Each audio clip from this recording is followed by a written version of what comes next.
Hi friends, my name is Chandrani. मेरी channel पे आप सब लोगों की स्वागत है। आज मैं एक बहुत ही इंटरेस्टिंग स्टोरी सुनाती हूँ आप लोगों को। आप लोग उससे रिलेट कर पाओगे। ये क्या है?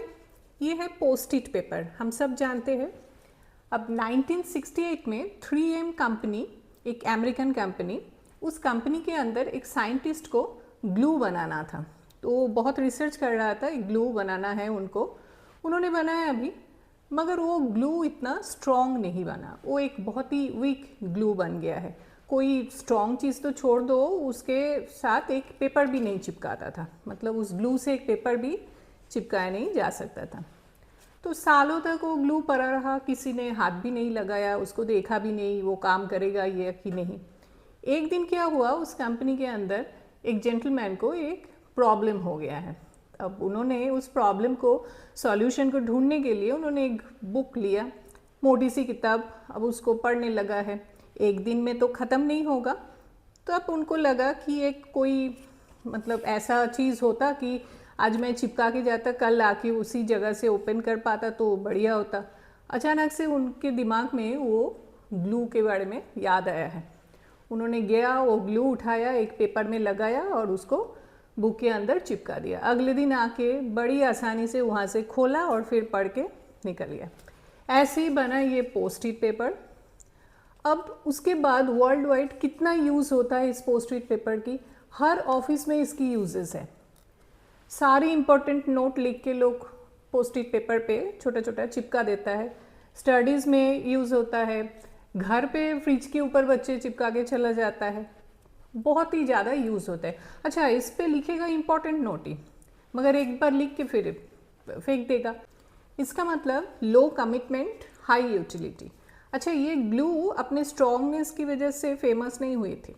ये ग्लू फेमस हुए थे इसकी वीकनेस की वजह से। अब ह्यूमन साइकोलॉजी भी ऐसे ही काम करता है। हम किसी भी चीज़ में ना स्टक इन नहीं होना चाहता है, हम उस पर फंसे रहना नहीं चाहता है। हमें लगता है कि फ्रीडम दो, हम अच्छे से उस पर काम करेंगे।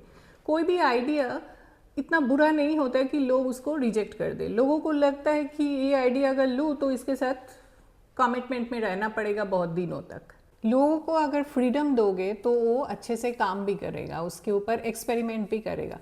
इसी को कहता है post it note principle. Low commitment, ज़्यादा एक्सपेरिमेंट, ज़्यादा एक्सपेरिमेंट, ज़्यादा एंगेजमेंट, ज़्यादा एंगेजमेंट एंड ज़्यादा लॉयल्टी। आप देखोगे पहले कॉन्ट्रैक्ट दिया जाता था काम की, अभी कहते हैं ट्रायल दो। ट्रायल देते लोगों को पसंद भी आ जाता है, वो एक्सेप्ट भी कर लेता है। हम कोई भी चीज़ को खरीदने से पहले देखते हैं कि इस पर कैंसिल कर सकते हैं ना, कोई भी गलत हो जाए तो हम इसको वापस तो कर सकते हैं ना।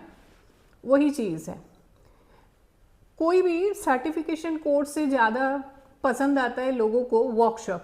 उनको लगता है याद करके एग्ज़ाम देके एक सर्टिफिकेट आएगा, उससे अच्छा है मैं कोई वर्कशॉप अटेंड कर लूँ, वहाँ पे कई सारे आइडियाज़ मिलेगा। ये सारे पोस्ट इट प्रिंसिपल है। जितना इजी किसी चीज़ को टेस्ट करने का होता है, उतना ही इजी किसी चीज़ को एडॉप्ट करने का भी होता है। सो नेक्स्ट टाइम अगर कोई आइडिया, प्रोडक्ट या प्रोजेक्ट लॉन्च करने जाओ तो अपने आप को ज़रूर एक सवाल करना कि इज़ इट कॉन्ट्रैक्ट और पोस्ट इट नोट। क्योंकि कभी कभार छोटी सी मूवेबल प्रोजेक्ट भी आपका फ्लरिश कर सकता है ये पोस्ट इट नोट की तरह। कैसा लगा आपको ये स्टोरी? कमेंट सेक्शन में ज़रूर बताना।